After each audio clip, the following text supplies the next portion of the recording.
I'm David Leonhardt in Washington. This weekend, hundreds of thousands of people will gather here for President Obama's second inauguration. Are you prepared to take the oath, Senator? I am. 4 years on, many of the issues he faced in his first term remain sticking points in his second. And once again, the economy will dominate much of the president's agenda.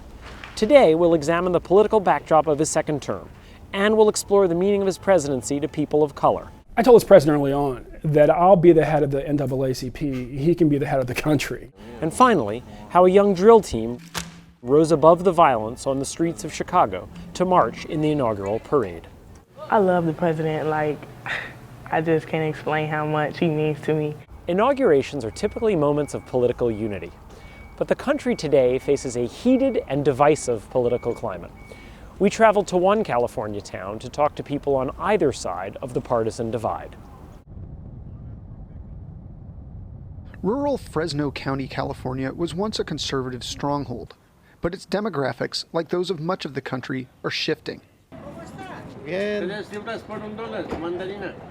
President Obama narrowly won here in 2008 and again last fall, but there's still a strong Republican base. My name is Russel Efird. I'm a fourth-generation farmer here in Fresno County.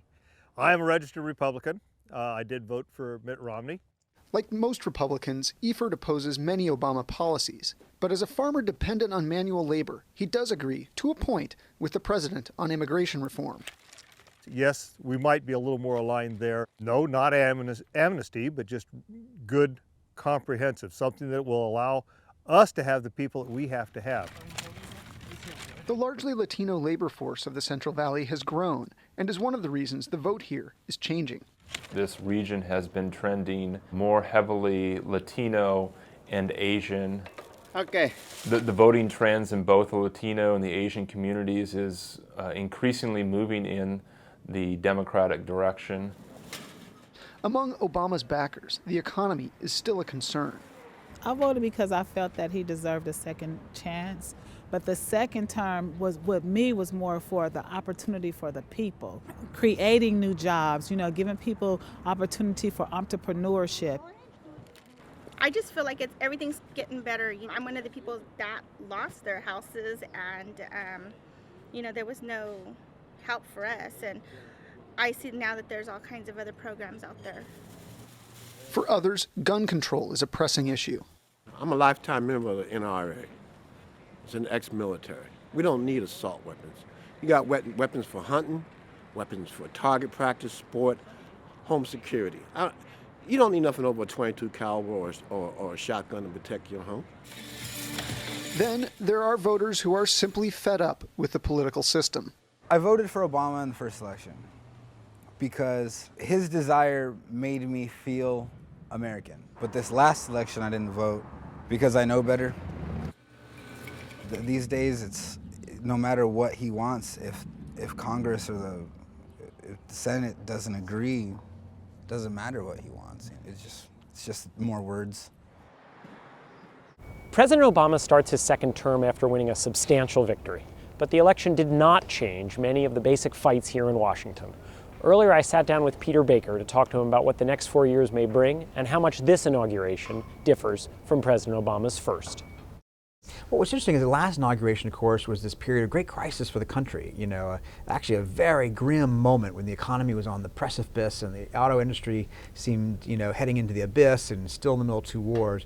And yet, it was a moment of hope and optimism, at least among the people who supported President Obama. There was this notion of historic change, first African-American president, 1.8 million people on the mall to see this moment.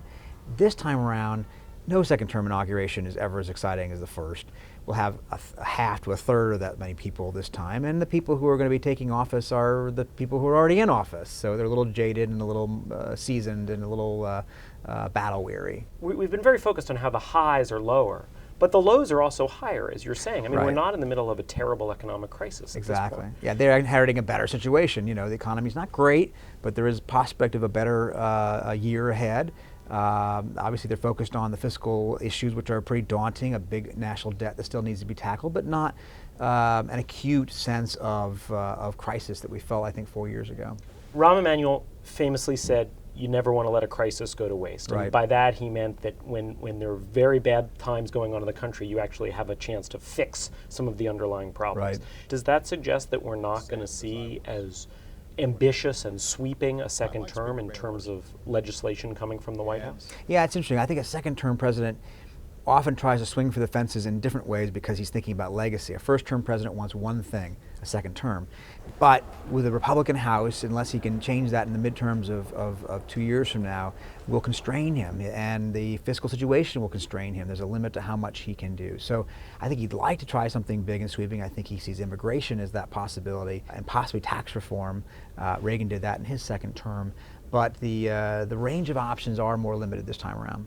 Now, you and I were talking a little bit about this week the history of how bad second terms are. I mean, Reagan had Iran-Contra, Clinton had impeachment, Nixon resigned. Right, who wants a second term? Who wants a second term? I mean, They all George do. W. Bush didn't have any kind of major scandal like Watergate, but he had a really bad second term. He had Katrina, he had Harriet Meyer's Supreme Court nomination go down, and obviously Iraq was terrible. And then the very end, of course, is the financial crisis. Do you think they've sat around and talked about the second term curse? And do you think they're doing anything to try to avoid it? I think they've talked about exactly that, and I think that their hope is that they can plan their way out of it, that they can have an agenda that will control the second term a little bit more, but they recognize that a president only has so much power in this. Even before he took office as president, some of his aides remember then Senator Barack Obama observing that a president really only controls about 15–20% of what he does, and that everything else tends to be reactive. And that's the inevitable forecast I think you have to make for the next 4 years. And finally, the inauguration itself, we actually have two. Yeah. It's a little strange. He's the first president since FDR who will take the oath of office 4 times, right? 4 years ago, he had to do a second time, a do-over, because the Chief Justice and he didn't quite get the right words right. This time around, he's going to take it on a Sunday.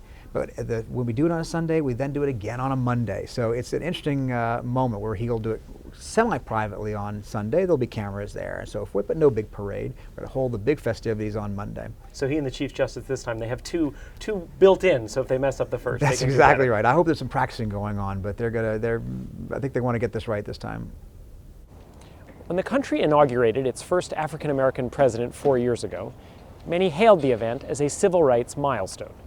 Editor-at-large Marcus Mabry sat down with Benjamin Jealous, the president of the N.A.A.C.P, to talk about the promise and the reality of the Obama presidency.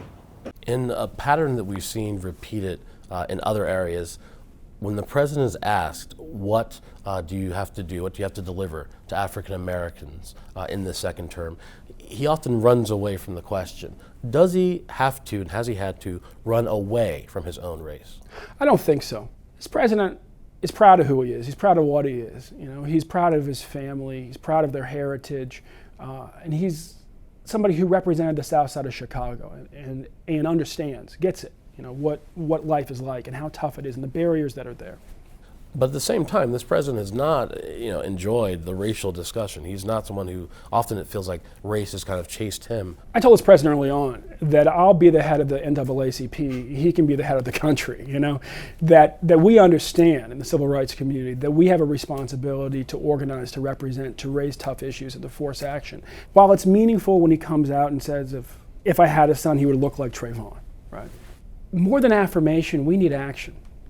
Like, if he really believes that he can build consensus to get more money into the economy, to create more jobs, by talking about the pain that is universal in so many communities across lines of race, then we'll support him in that. Have you been disappointed by the number of white males appointed to the cabinet in the second term so far? Chuck Hagel seems like he could do a very good job. John Kerry as well. Certainly we would have rather seen Susan Rice, and frankly would have liked to have seen more of a fight over Susan Rice. But the most important thing is the content of folks' character. I think if we had a number one aspiration, it's probably to see a black woman appointed to the U.S. Supreme Court. And we hope that the president will get that done this time. Has the nation's first African-American or biracial president advanced or changed the race conversation or racial understanding in America? Did you expect him to? Yeah, what changed in 2008 when we broke the color barrier the White House for the first time in more than 2 centuries our country has existed, is that the aspirations of every child in this country rose. I can say as a black guy with a kind of funny last name, that when the black guy with a kind of funny last name becomes president of the United States, that everybody realizes that every child says, I can be president. The challenge now is on us. Now that we have kids who, some of whom can be president, we actually have to do everything we can to make sure that our kids are ready to rise to the challenge. To win a spot in the inaugural parade is a privilege granted to only a few dozen groups out of thousands that apply. For one drill team from Chicago, making it all the way here to the street where the parade will happen required beating out much more than simply tough odds in a competition.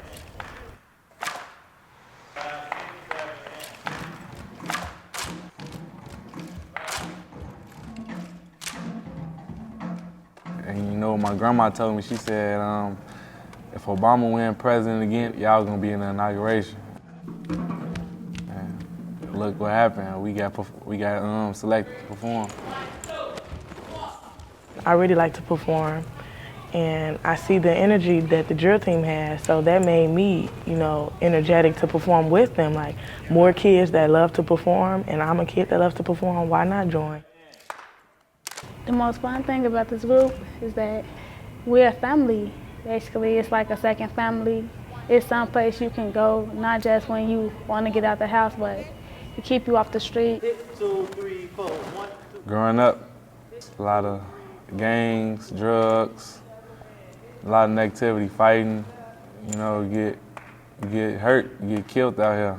It's serious in Chicago, man. It's young people dying every day, every day. It's hard surviving in Chicago, but when you have something like this going on, positive, it keep you away from all that. They've helped me get to college. And if it wasn't for them and my family, I don't think I would have any motivation to go push myself forward. I'll probably be running in the streets, probably doing something negative, probably in a gang, probably doing drugs, probably selling drugs. I love the president. Like, I just can't explain how much he means to me. And from him being from my hometown and everything like that, to be invited with the team that I love to perform with, it's a privilege. I can honestly say that.